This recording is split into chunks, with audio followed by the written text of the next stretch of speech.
आज आपण बघतोय राज्यपाल. राज्यपाल हे पद आपण कोणाकडून घेतलेले आहे? कॅनडाकडून. म्हणजे राज्यपालाचे पद आपण कोणाकडून घेतलेले आहे? कॅनडाकडून. तर राज्यपालाची कलम काय? कलम 153. 153 अन्वये काय सांगितलं जातं? आता म्हणजे राज्यपालाची कलम चालू होती किती? 152 पासून ते कलम 162 पर्यंत. जवळजवळ म्हणजे 10 कलमा राज्यपालाच्या संबंधित आहे. त्याच्यापैकी कलम 152 ही व्याख्या आहे. कलम 153 म्हणजे प्रत्येक राज्याला काय असेल? एक राज्यपाल असेल. आता काय झालं होतं? सुरुवातीला 7वी घटनादुरुस्ती केली होती. 7वी घटनादुरुस्ती 1956 मध्ये काय सांगितलं की एकच व्यक्ती 2 किंवा अधिक राज्यांकरता राज्यपाल म्हणून नेमणूक करण्यास संमती प्रदान करण्यात आली. म्हणजे एका राज्याकरता किंवा 2 म्हणजे एकच व्यक्ती 1 किंवा 2 राज्याचा राज्यपाल म्हणून ती काय करू शकते? राहू शकते. 154 मध्ये काय सांगितलं? त्याचे राज्य कार्यकारी अधिकार. म्हणजे राज्याचा कार्यकारी अधिकार राज्यपालाच्या हाती असेल व त्याचा वापर राज्यपालाकडून प्रत्यक्षपणे व त्याच्या हाताखालील अधिकाऱ्यामार्फत केला जाईल. म्हणजे जसे अधिकार राष्ट्रपतीला असतात सेंट्रल लेवलला, तसे राज्यपालाला अधिकार असतात स्टेट लेवलला. ते झालं. ही झाली कलम 153. 154. 155 नुसार काय आहे? राज्यपालाची नेमणूक. आता राज्यपालाची नेमणूक कलम 155. राज्यपालाची नेमणूक कोणाकडून केली जाते? राष्ट्रपतीकडून. ठीक आहे. आता राज्यपाल हे जो असतो तो केंद्र सरकारचे प्रतिनिधी म्हणून कार्य करतात. ते म्हणजे फुल टाईम गव्हर्नमेंटच्या जॉबमध्ये नसतात किंवा सरकारी सेवक नसतात. ते काय असतात? केंद्र सरकारचे प्रतिनिधी म्हणून काय करतात? काम करतात. आता हे एक स्वतंत्र काय घटनात्मक पद आहे. आता घटनात्मक पद काय आहे? कारण जेव्हा घटना दुरुस्ती म्हणजे घटना तयार झाली त्यावेळेस राज्यपालाची काय केली होती? कलम काय केली होती? ॲड केली होती.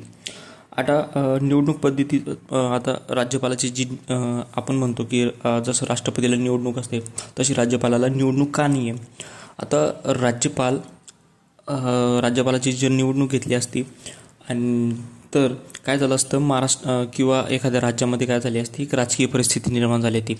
कारण मुख्यमंत्री त्याची पण निवडणूक होत असते, राज्यपाल आणि त्याची जरी निवडणूक झाली असती तर दोघांमध्ये राजकीय परिस्थिती निर्माण झाली असती. कारण प्रत्यक्ष निवडणुकीत राज्यातील संसदीय व्यवस्थेची सुसंगत नसते. ठीक आहे. राज्यपाल आणि मुख्यमंत्री यांच्यामध्ये संघर्ष झाला असता, संघर्षाची शक्यता निर्माण झाली असती.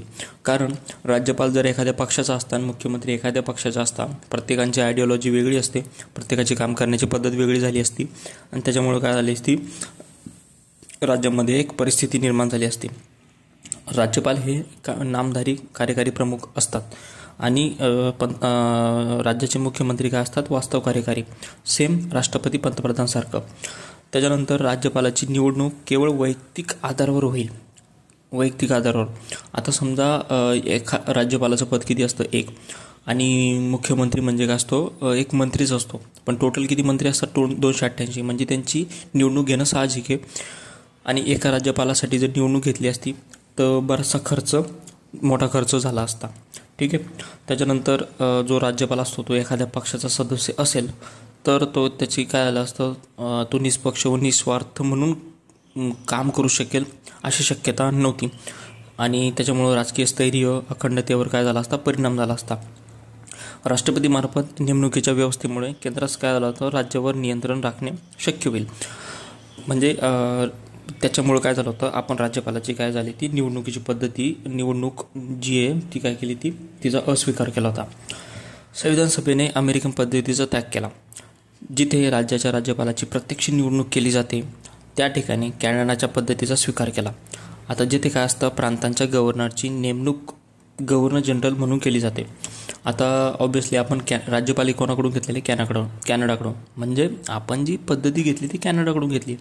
आता अमेरिकेत काय होतं? युनायटेड स्टेट्स आहे. प्रत्येक स्टेटसाठी काय असतात? जे महापौर म्हणतो आपण त्यांना, मेयर, तर त्याची काय असते ना निवडणूक होत असते.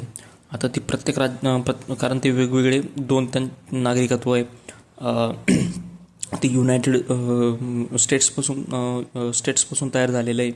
त्याच्यामुळं मग तिथं काय निवडणूक होतात. पण आपल्याकडे निवडणूक होत नाही. ठीक आहे. राज्यपालाचा पदावधी. कलम 156. कलम 155 नुसार काय बघितलं? राज्यपालाची नेमणूक. कलम 156 नुसार काय बघणार? कलम 156 नुसार पदावधी.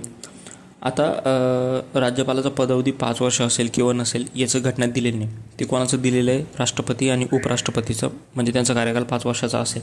राज्यपालाचं दिलेलं नाही आहे. त्याच्यामुळं राज्यपाल जो असतो तो राष्ट्रपतीची मर्जी असेपर्यंत पद धारण करतात. ठीक आहे. त्याच्यानंतर राज्यपाल राष्ट्रपती संबोधून काय करतात? आपला राजीनामा देऊ शकतात. म्हणजे राज्यपाल राजीनामा कोणाला देतो? तो देतो राष्ट्रपतीला. त्याच्यानंतर सहसा असं असतं की राज्यपाल आपले पद ग्रहण केल्याच्या तारखेपासून 5 वर्षाच्या अवधीपर्यंत काय करतात? पद धारण करू शकतात. पण मात्र राज्यपाल त्याचा पदावधी संपला तरी तो त्याचं पद म्हणजे उत्तराधिकारी येईपर्यंत तोपर्यंत तो काय करू शकतो? पद धारण करू शकतो. ठीक आहे. म्हणजे याचा अर्थ असं की राज्यपालास पदावधीची सुरक्षा नाही आहे. ठीक आहे. म्हणजे त्याचा पदावधी निश्चित नाही आहे. त्यांना राष्ट्रपती केव्हाही पदावरून दूर करू शकतात किंवा राष्ट्रपतीची मर्जी ही न्यायप्रविष्ट नाही. ठीक आहे. अशा प्रकारे राज्यपालाचा पदावधी हा राज्यघटनेत दिलेला नाही आहे. तो फक्त राष्ट्रपतीची मर्जी असेपर्यंत काम करतो. आता पदावधी संबंधित काही मुद्दे, आता जवळजवळ 4 मुद्दे. तर ते 4 मुद्दे कोणते? राष्ट्रपती एका राज्याच्या राज्यपालाची बदली, ठीक आहे, एका राज्याच्या राज्यपालाची बदली उर्वरित पदावधीसाठी दुसऱ्या राज्याचा राज्याचा राज्यपाल म्हणून करू शकतात. म्हणजे उदाहरणार्थ जर म्हटलं, एखाद्या राज्यपालानं जर समजा 3 वर्ष महाराष्ट्रामध्ये काम केलं, 2 वर्षासाठी त्याला गुजरातचा राज्यपाल म्हणून करू शकतात. ठीक आहे. ही एक केली होती, तरतूद केली होती. दुसरं आहे, पदावधी संपलेल्या राज्यपालाची पुनर्नेमणूक त्याच किंवा दुसऱ्या राज्याचा राज्यपाल म्हणून करता येऊ शकते. म्हणजे एखादा राज्यपाल आहे, जसं भगतसिंग कोश्यारी होता, त्याची 5 वर्ष जर कंप्लीट झाली महाराष्ट्रात, तर तो पुनर्नेमणूक होऊ शकतो महाराष्ट्रासाठी अथवा दुसऱ्या राज्यासाठी त्याची काय केली जाते? नेमणूक केली जाते. हे झालं दुसरं. तिसरं काय? राज्यपाल आपला पदावधी संपल्यानंतरही आपला उत्तराधिकारी पद ग्रहण करेपर्यंत आपलं पद धारण करणे चालू ठेवू शकतो. म्हणजे राज्यपाल त्याचे 5 वर्ष कंप्लीट झालं, जोपर्यंत पुढचा राज्यपाल येत नाही तोपर्यंत तो काय करतो? त्या राज्याचा राज्यपाल म्हणूनच काम करतो. त्याच्यानंतर 4था पॉईंट आहे, राष्ट्रपती घटनेत तरतूद नसलेल्या कोणत्याही आपत्कालीन परिस्थितीत राज्यपालाची कार्य पार पाडण्यासाठी आवश्यक ती तरतूद करू शकतात. म्हणजे उदाहरणार्थ काय सांगितलं इथं? म्हणजे पदावर कार्यरत असलेल्या एखाद्या राज्यपालाचा जर मृत्यू जर झाला तर त्याची कार्य पार पाडण्यासाठी संबंधित राज्याचा उच्च न्यायालयाच्या मुख्य न्यायाधीशाची नेमणूक हंगामी राज्यपाल म्हणून केली जाऊ शकते. म्हणजे 4था पॉईंट काय आहे? जर समजा राज्यपालाचा मृत्यू झाला, काही कारणास्तव त्याचं जर पद रिक्त जर झालं, तर अशा वेळेस काय होतं? राज्यपालाची जबाबदारी कोण पार करेल? तर तो उच्च न्यायालयाचा जो मुख्य न्यायाधीश असतो तो पार करतो. जसं राष्ट्रपतीच्या बाबतीत बघितलं, राष्ट्रपती जर नसेल कधी, जर त्याचं मृत्यू झाला किंवा त्यानं राजीनामा दिला किंवा त्याचं पद रिक्त झालं, तर असं नाही की त्याचा कार्यकाळ संपला. राष्ट्रपतीचं कसं आहे, त्याचं जर कार्यकाल जर संपला तर तो जो नवीन राष्ट्रपती येईपर्यंत तोच बघतो. पण 2 ज्या सिच्युएशन होत्या, एक तर तो त्याचा मृत्यू वगैरे झाला, राजीनामा वगैरे दिला, आणि दुसरं काय होतं, तो आजारी पडला किंवा गैरहजर जर असला, अशा वेळेस राष्ट्रपती जागी उपराष्ट्रपती म्हणून काम करतो. उपराष्ट्रपती नसेल तर सर्वोच्च न्यायालयाचा सरन्यायाधीश काम करतो. सरन्यायाधीश जरी नसेल तर सर्वोच्च न्यायालयामध्ये जो बी ज्येष्ठतम न्यायाधीश असेल तो काम करतो. तसंच राज्यपालाच्या बाबतीत, राज्यपाल जर नसेल, मृत्यू झाला, राजीनामा दिला, आजारी असेल, त्यावेळेस उच्च न्यायालयाचा न्यायाधीश काय करतो? हंगामी राज्यपाल म्हणून काय करतो? काम करतो. त्याच्यानंतर पुढची कलम 157मध्ये काय दिलेलं आहे? राज्यपालाची अर्हता. जशी राष्ट्रपतीची अर्हता होती, तो भारताचा नागरिक असला पाहिजे, 35 वर्ष वय झालं पाहिजे, लोकसभेचा सदस्य निवडून येण्यास तो काय झाला पाहिजे? पात्र झाला पाहिजे. तसंच इथे काय असणार आहे? तो भारताचा नागरिक असावा, राज्यपाल भारताचा नागरिक असावा, त्यानं 35 वर्ष वय केलेली असावी. राष्ट्रपती, उपराष्ट्रपती, राज्यपाल यांच्या वयाची अट किती आहे? 35 वर्ष. ठीक आहे. परंतु या बाबतीत 2 संकेत आहे किंवा 2 परंपरा आहेत. त्या कोणत्या? राज्याबाहेरील जो राज्यपाल असतो तो राज्याच्या बाहेरील असावा. आता कारण जर राज्याचा राज्यपाल त्याच राज्याचा जर असला तर तो काय करेल? त्याच्या फेवरमध्ये जास्त कामं करेल. त्याच्यामुळं असं होणे किंवा तो राजकारणात इंटरफेअर करू शकतो. त्याच्यामुळं तो काय असणार आहे? राज्याच्या राज्याबाहेरील असावा, असा संकेत मानला जातो. दुसरं काय? राज्यपालाची नेमणूक करताना राष्ट्रपतींनी राज्याच्या मुख्यमंत्र्याचा सल्ला घ्यावा. आता आपण बघितलं आहे की पंतप्रधानांचा पंतप्रधानांचा सल्ला राष्ट्रपतीवर काय केलेला? बंधनकारक केलेला आहे. म्हणजे पंतप्रधानांच्या नेतृत्वाखाली एक मंत्रिमंडळ असेल, त्याच्या सल्ल्यानं काय करून राष्ट्रपती वागेल. तसंच काय आहे, जेव्हा राज्यपालाची जर नेमणूक करायची आहे तर मुख्यमंत्रीची सल्ला घेतला जातो. मुख्यमंत्र्याचा काय घेतला जातो सल्ला, कोणाला? राष्ट्रपतीला. ठीक आहे. अशा प्रकारे याची अर्थ आहे. अशा प्रकारे याची दोन हे मांडले जातात. त्याची काय असते दोन त्याची संकेत मांडले जातात. त्याच्यानंतर राज्यपालाचा शर्ती, राज्यपालाच्या पदाच्या शर्ती. आता शर्ती असतात की बाबा त्यांनी काय करू नये. ठीक आहे. तर त्याच्यापैकी पहिले राज्यपाल संसदेच्या राज्यपाल संसदेच्या आणि राज्य विधिमंडळाच्या कोणत्याही सभागृहाचा सदस्य असणार नाही. आता आपण बघितलं की राष्ट्रपती त्यानं कुठले लाभाचं पद धारण केलेलं नसावं. कोणतं? राष्ट्रपती, उपराष्ट्रपती, एखाद्या राज्याचा मुख्यमंत्री वगैरे असेल तर ते सोडून ती जी पदं सोडून बाकीचं जर त्यानं लाभाचं पद धारण केले असेल, ही जी पद धारण करतो म्हणजे ते काय असतं, लाभाचं पद धारण करीत नाही असं त्याला काय म्हटलं जातं, तो लाभाचं पद धारण करीत नाही असं त्याला म्हटलं जातं. ठीक आहे. त्याच्यामुळं राज्यपाल जो असतो त्याच्यामध्ये असं दिलं आहे की त्यानं ते कुठल्याही सभागृहाचा तो सदस्य असणार नाही. म्हणजे तो विधानसभा असेल, विधान परिषद असेल, लोकसभा असेल किंवा राज्यसभा असेल. राष्ट्रपतीच्या बाबतीत काय होतं की तो राष्ट्रपती, उपराष्ट्रपती, एखाद्या राज्याचा राज्यपाल, केंद्रीय किंवा राज्य शासनाचे मंत्री. आता मंत्रीसुद्धा येतो. ठीक आहे. एक मंत्रीसुद्धा येतो. त्याच्यानंतर मंत्री हे अपवाद असतात.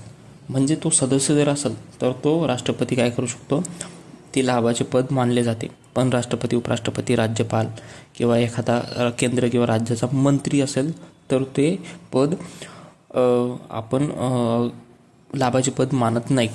तसंच काही याच्यामध्ये पण तो कोणत्याही सभागृहात सदस्य असणार नाही. ठीक आहे. सभागृह सदस्य म्हणजे तो काही मंत्री नाही आहे, तो काही सदस्य फक्त, म्हणजे ते लाभाचं पद झालं. दुसरं पॉईंट असं आहे राज्यपालाचं, कोणतेही अन्य लाभाचे पद धारण करणार नाहीत. ठीक आहे. त्याच्यानंतर तिसऱ्या पॉईंटमध्ये काय, म्हणजे या शर्ती आहे. एक शर्ती झाली पहिली, ही दुसरी होती अन्य लाभाचे पद धारण करणार नाही. तिसरी, तो अधिकृत आपला जो निवासस्थान असेल तो विनाशुल्क वापरू शकतो. चौथ्यामध्ये काय दिलं आहे, राज्यपाल संसदेने कायद्याने ठरवल्यानुसार वित्तलब्धी. आता राज्यपालाचा पगार काय असतो, संसदेने ठरवल्यानुसार त्याचे काय असतात, भत्ते असतात, पगार असते, विशेष अधिकार काय त्याला दिलेले असतात.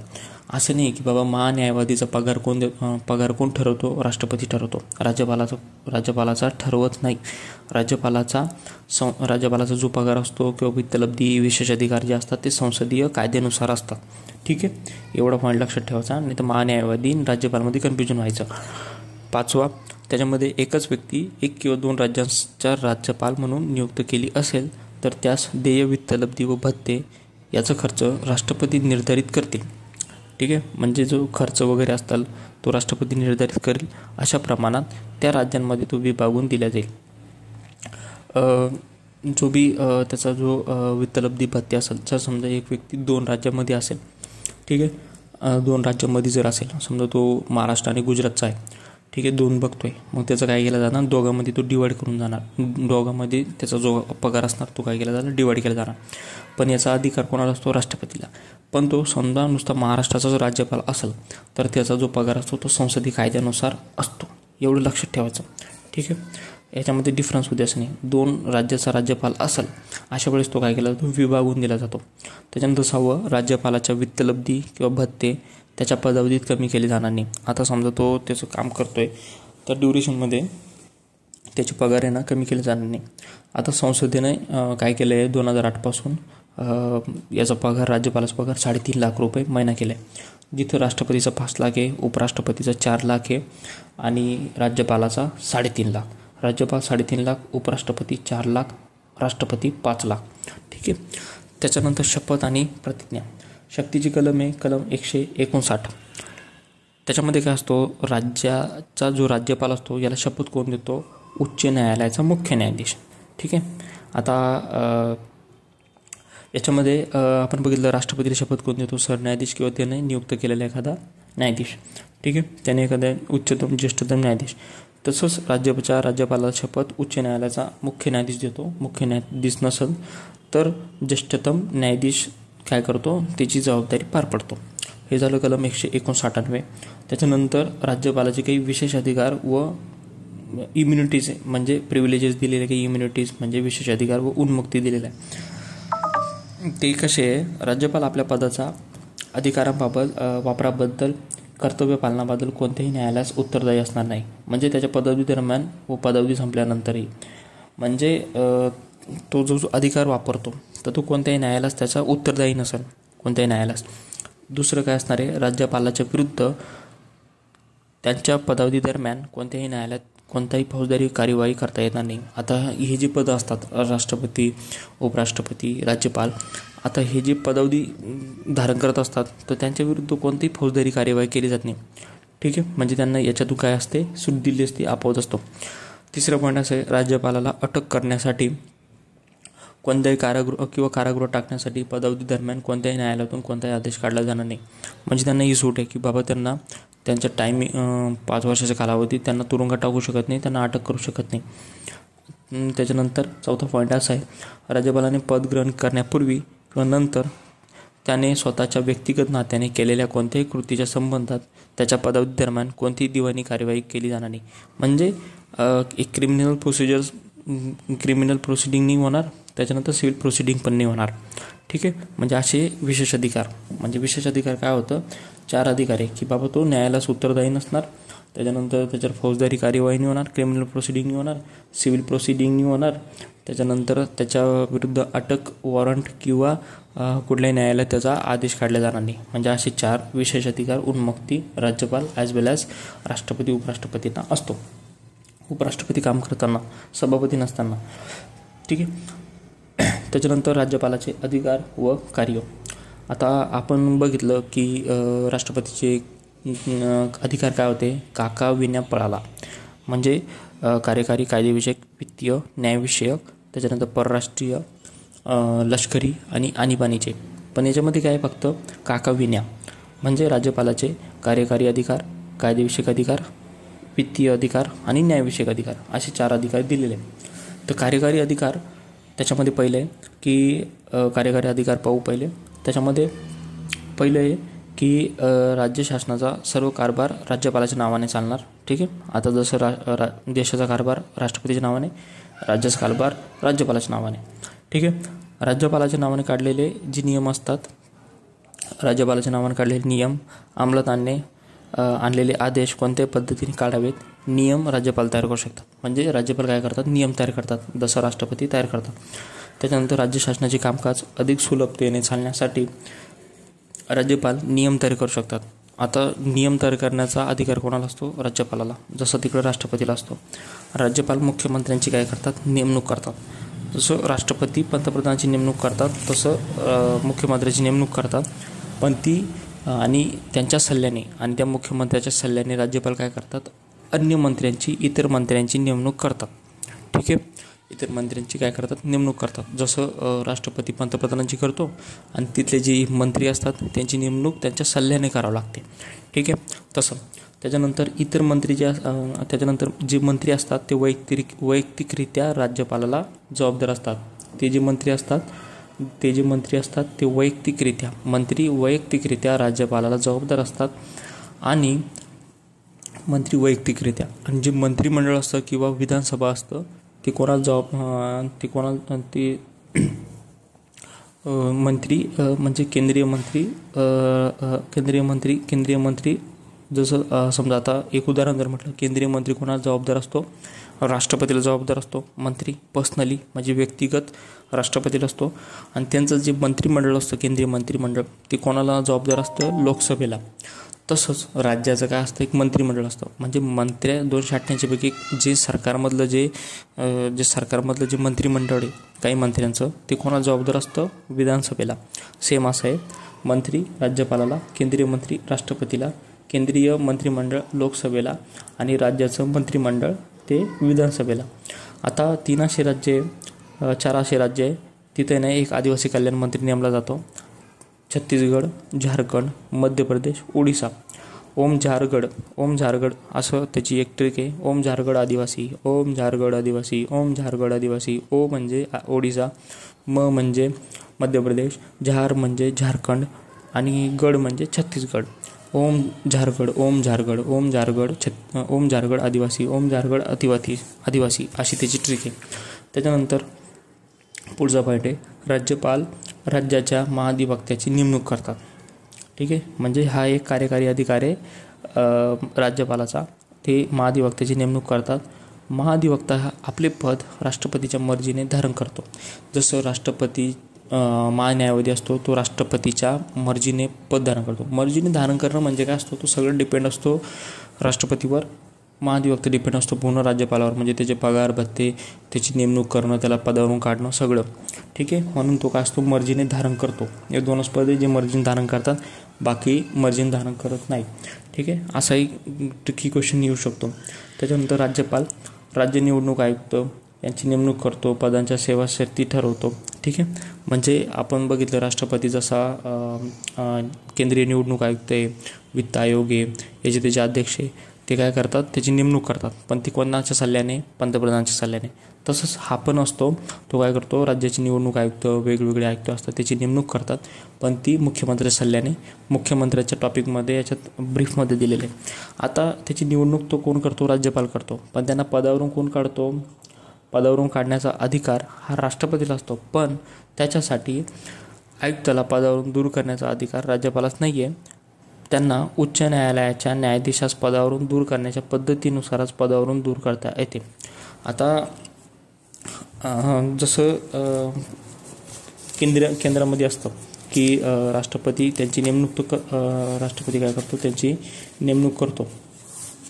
राष्ट्रपती काय करतो, त्यांची नेमणूक करतो.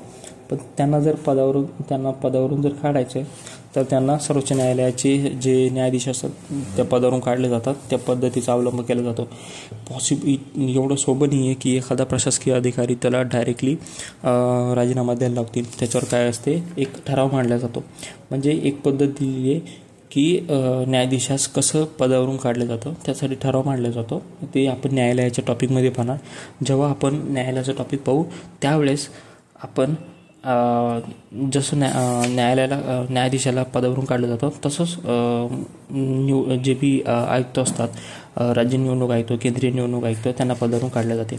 पण शेवटी संसदेच्या समावेदनाच्या आधारावर राष्ट्रपतीच्या आदेशाद्वारे, म्हणजे राष्ट्रपतीचा काय असतो, आदेश असतो.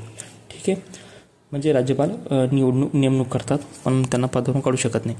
त्याच्यानंतर राज्यपाल राज्य लोकसेवा आयोग यांची नेमणूक करतात.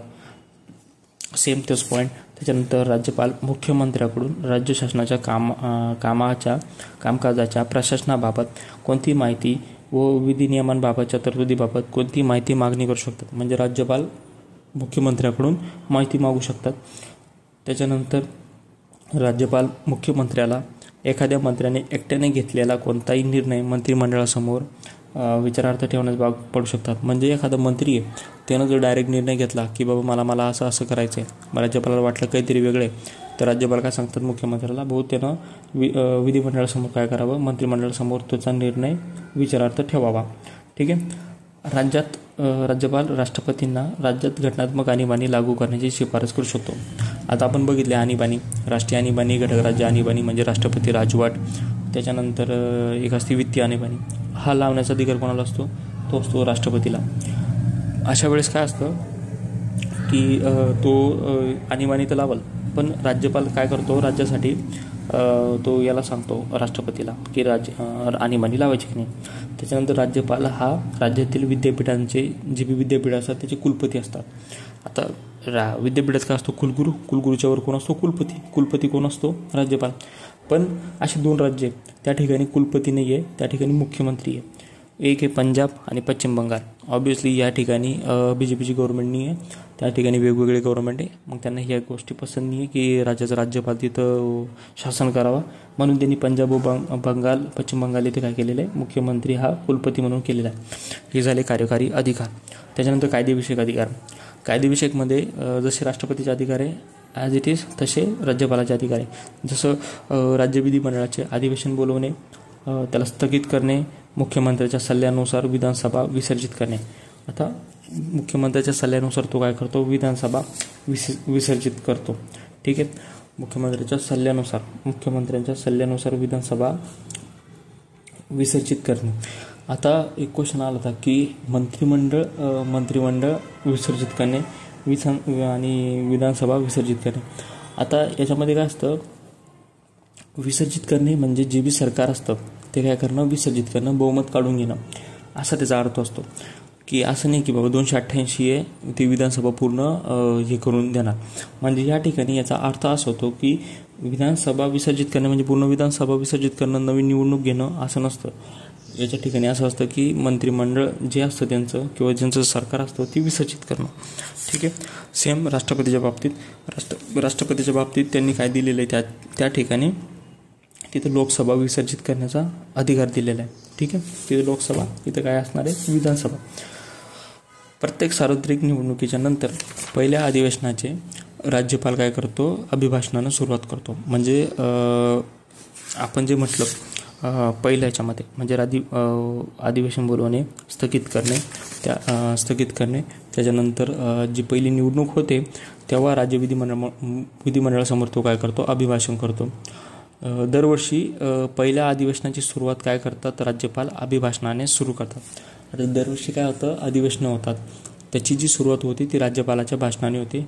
आणि तिथं राष्ट्रपती जो असतो का, राष्ट्रपती तो त्याच्या अभिभाषणाने काय करतो, त्या याची अधिवेशनाची काय करतो, सुरुवात करतो. तिथं पण म्हणजे निवडणुकीनंतरचं पहिलं अभिभाषण राज्यपाल, त्याच्यानंतर प्रत्येक वर्षीच्या पहिलं अधिवेशनाची सुरुवात राज्यपाल, सेम राष्ट्रपती असतो. त्याच्यानंतर प्रलंबित जे विधेयक असतं त्याबाबत निर्णय घेण्याचा अधिकार राज्यपालाला असतो किंवा इतर कोणत्याही बाबींबद्दल संदेश ते काय करू शकतात, विधिमंडळाकडे किंवा सभागृहाकडे काय करू शकतात, पाठवू शकतात. राज्यपाल विधानसभेचे अध्यक्ष, उपाध्यक्ष,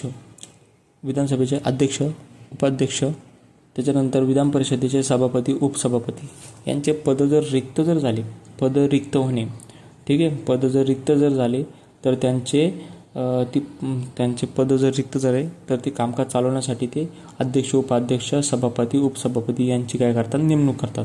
जसं राष्ट्रपती असतो, राष्ट्रपती लोकसभेचा अध्यक्ष, उपाध्यक्ष, राज्यसभेचा सभापती, उपसभापती याला काय करतात, ते नेमू शकतात.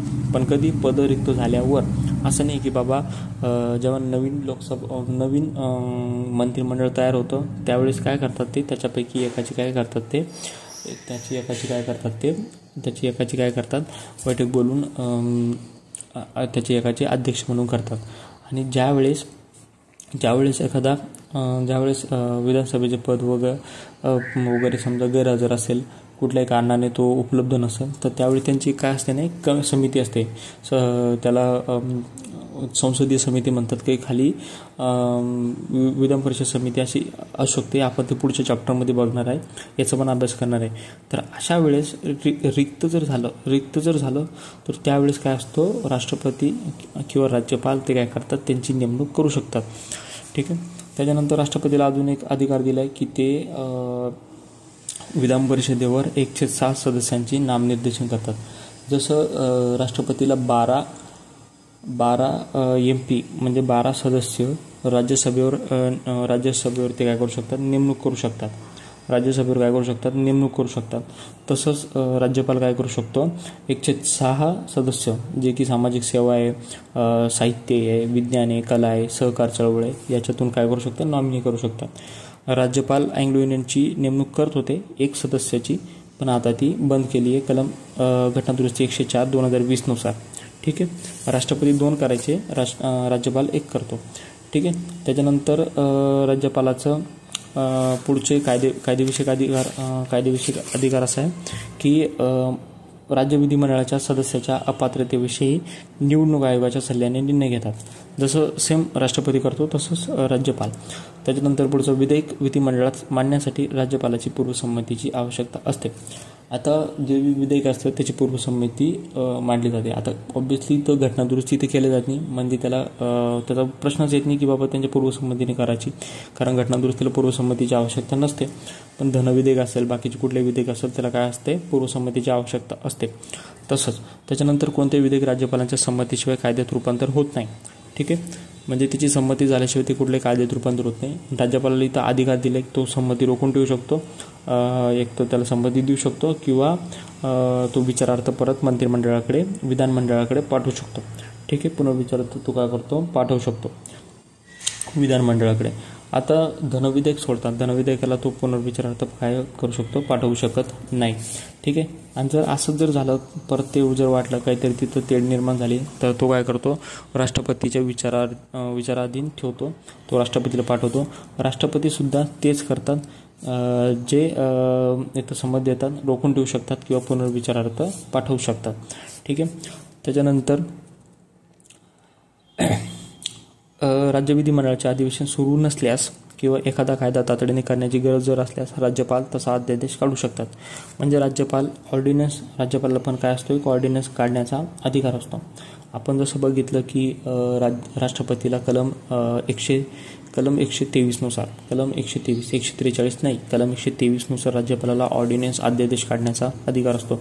पण कधी, जेव्हा दोन्ही सभागृहाचे अधिवेशन चालू नसेल अशा वेळेस काय करू शकतो, ते काय करतात, ऑर्डिनन्स काढतात. म्हणजे राज्यविधी आणि राज्यपालचं काय, राज्य विधिमंडळाचे अधिवेशन सुरू नसल्यास एखादा कायदा जर तातडीने करण्याची गरज आहे त्याला राज्यपालाचा अध्यादेश काढावा लागतो. पण काही दिवसानं तो काय करतो, विधिमंडळामध्ये त्याला काय 6 आठवड्याच्या आत, तो किती 6 आठवड्याच्या आत त्याला काय करतो, विधिमंडळाच्या आत काय करावं लागतो, मांडावं लागतो. आणि त्याला काय घ्यावं लागते, त्याची मान्यता, काय करावं लागते, त्याची मान्यता घ्यावी लागते त्यांना. ठीक आहे, हा एक त्यांचा अधिकार आहे. राज्यपाल, राज्य लोकसेवा आयोग, राज्य वित्त आयोग, भारताचे महालेखापाल सादर केलेला राज्यलेखा तपासणीचा अहवाल, हा जो अहवाल आहे तो काय करतात, विधिमंडळासमोर मांडण्याची व्यवस्था करतात. सेम राष्ट्रपती करतात. जो बी अहवाल असतो तो लोकसभेसमोर किंवा त्यांच्या संसदेसमोर मांडण्याचे घडवून आणतात. लोकसभाच नाही आहे, तिथं दोन्ही सभागृह येतात. त्याच्यामुळं मग तिथं पण राज्याच्या बाबतीत काय येतं, विधिमंडळासमोर ते त्याचे काय मांडण्याचे घडवून आणतात. त्याच्यानंतर पुढचा अधिकार आहे वित्तीय अधिकार. ठीक आहे, आपण काय बघितलं, कार्यकारी अधिकार, कायदेविषयी अधिकार, त्याच्यानंतर वित्तीय अधिकार. वित्त बाबतीत काय आहे की जे अर्थविधेयक असतं किंवा धनविधेयक असतं ते राज्यपालाच्या पूर्वसंमतीनंच मांडलेलं असतं. म्हणजे हा एक त्याचा अधिकार झाला, म्हणजे ते पूर्वसंमती असतेच. त्याच्यानंतर जे वार्षिक विवरणपत्र आहे, म्हणजे जे अर्थसंकल्प आहे, ते काय करतात, ते विधिमंडळात मांडण्याचे घडवून आणतात. ठीक आहे, विधिमंडळात मांडण्याचे घडवून आणतात. सेम ॲज राष्ट्रपती. अनुदानाची मागणी राज्यपालाच्या संमतीनंच करता येते. जशी अनुदानाची मागणी राज्यपालाच्या संमतीने करता येते, जसं केंद्रामध्ये राष्ट्रपतीच्या संमतीने करता येते. त्याच्यानंतर समजा आकस्मिक जो खर्च निर्माण होतो त्याची तो जो निधी आहे तो ती राशीची तरतूद आहे ती राज्यपाल करतो आणि वर कोण करतो, राष्ट्रपती. त्याच्यानंतर दर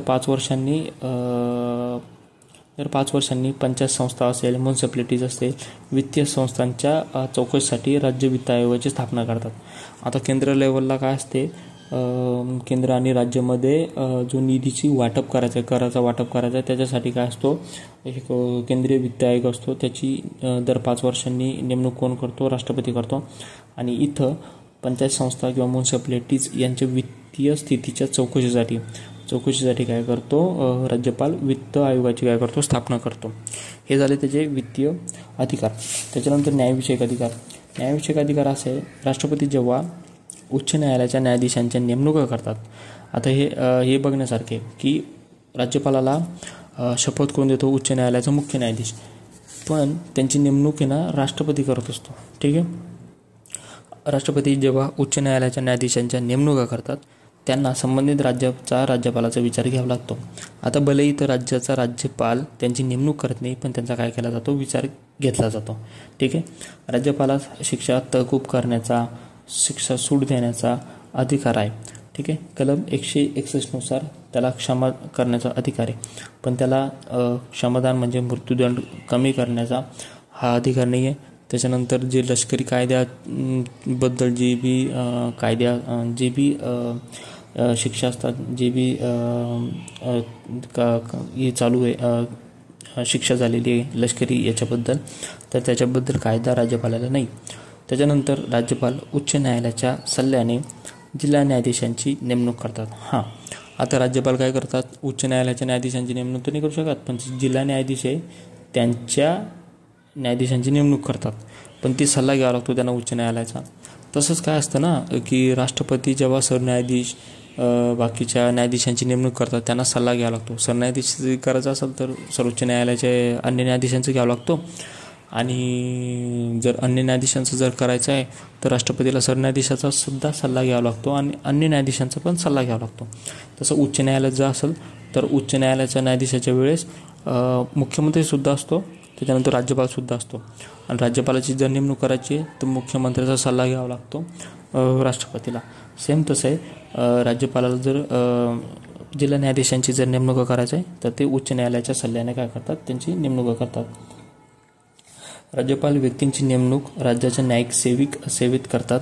अशा नेमणुका ते उच्च न्यायालय व राज्य लोकसेवा आयोगाच्या सल्ल्याने करतात. राज्यपाल व्यक्तींची नेमणूक म्हणजे जिल्हा न्यायाधीशांव्यतिरिक्त जी बी असतात ना त्यांच्या न्यायिक सेवेत करू शकतात ते. ठीक. आता याच्यामध्ये काय दिलेलं आहे, आता एक राज्यपालाची घटनात्मक स्थिती. आता जसं राज्यपालाचं बघितलं होतं आपण पंतप्रधानांच्या बाबतीत, तिथं दिलं होतं की जे आपण कार्यकारी म्हणजे जे मंत्रिमंडळ असतं किंवा पंतप्रधानाच्या नेतृत्वाखाली जे बी मंत्रिमंडळाच्या नेतृत्वाखाली जे बी मंत्रिमंडळ असेल त्यांच्या सल्ल्यानुसारच काय करावं लागतं, राष्ट्रपतीला काय करावं लागतं, वागावं लागतं, म्हणजे पंतप्रधानांच्या नेतृत्वाखाली. ठीक आहे.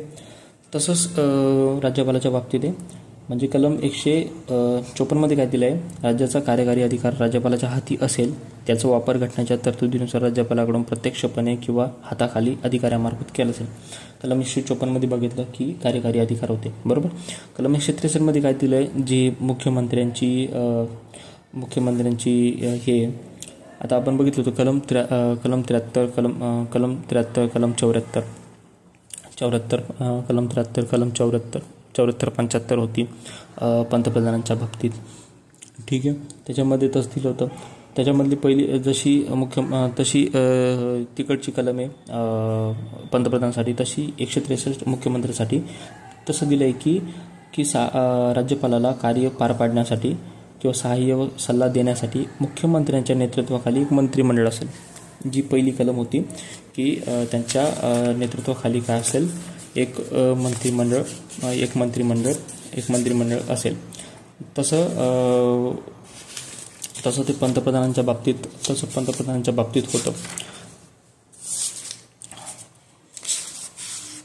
पंतप्रधानांच्या बाबतीत होतं म्हणजे कलम 74 कलम 75 असे 2 कलम होतात, बरोबर. त्याच्यामध्ये काय होतं की राष्ट्रपती सहाय्य व सल्ला देण्यासाठी पंतप्रधानाच्या नेतृत्वाखाली एक मंत्रिमंडळ असेल, कलम 74 होतं. ठीक आहे. आणि कलम 75 काय होतं, त्याची नियुक्ती होती. ठीक आहे. त्याच्यात 2 संकेत होते की स्वच्छधीन अधिकार वापरू शकतो स्पष्ट बहुमत असल्यास किंवा मृत्यू झाल्यास. तसंच याच्यामध्ये कलम 163 झालं हे असं. आणि कलम 164 काय असणार आहे, मंत्रिमंडळ सामूहिकरित्या विधानसभेला जबाबदार असते तर वैयक्तिक मंत्री राज्यपालाला जबाबदार असते. जसं राष्ट्रपतीच्या बाबतीत असतं, केंद्रीय मंत्री प्रत्येक मंत्री व्यक्तिगत मंत्री हा राष्ट्रपतीला जबाबदार असतो, आणि जे त्यांची लोकसभा असते लोकसभेची असते किंवा ती केंद्रीय मंत्रिमंडळ जे असते म्हणजे लोकसभाच म्हणतात, सामूहिकरित्या लोकसभा ही कोणाला जे मंत्रिमंडळ असतं त्यांचं ते काय असतं, लोकसभेला असतं. तसंच राज्याच्या बाबतीत जर म्हटलं तर मंत्रिमंडळ सामूहिकरित्या विधानसभेला, आणि वैयक्तिक मंत्री हा राज्यपालाला काय असतो, जबाबदार असतो. आता एक नोट डाऊन करण्यासारखी गोष्ट आहे की 42वी घटना दुरुस्ती 1976 काय केलं होतं, मंत्र्यांचा सल्ला राष्ट्रपतीवर बंधनकारक करण्यात आलेला आहे. आता आपण बघितलं होतं की जो भी सल्ला दिला जातो तो बंधनकारक असतो राष्ट्रपतीवर, पण राज्यपालाच्या बाबतीत तसं करण्यात नाही आलं. म्हणजे मंत्र्यांचा सल्ला राष्ट्रपतीवर बंधनकारक करण्यात आलेला आहे, मात्र असे बंधन राज्यपालाच्या बाबतीत करण्यात आलेले नाही. ठीक आहे. त्याच्यानंतर काही स्वच्छदिनाधिकार असतात. स्वच्छदिनाधिकार राज्यपालाचे, त्याच्यामध्ये पहिले की एखादे विधेयक राष्ट्रपतीच्या ते विचारार्थ राखून ठेवू शकतात. त्याच्यानंतर राष्ट्रपती राजवट लागू करण्याबाबत राष्ट्रपतीकडे शिफारस करू शकतात. राज्यपाल शेजारचे केंद्रशासित प्रदेशाचा प्रशासक म्हणून अतिरिक्त कार्यभार पाडू शकतात. म्हणजे त्यांचे काय स्वच्छाधीनाधिकार आहे. हे काय त्यांचे स्वच्छाधीनाधिकार आहे. राज्यपालाच्या बाबतीत इतकंच.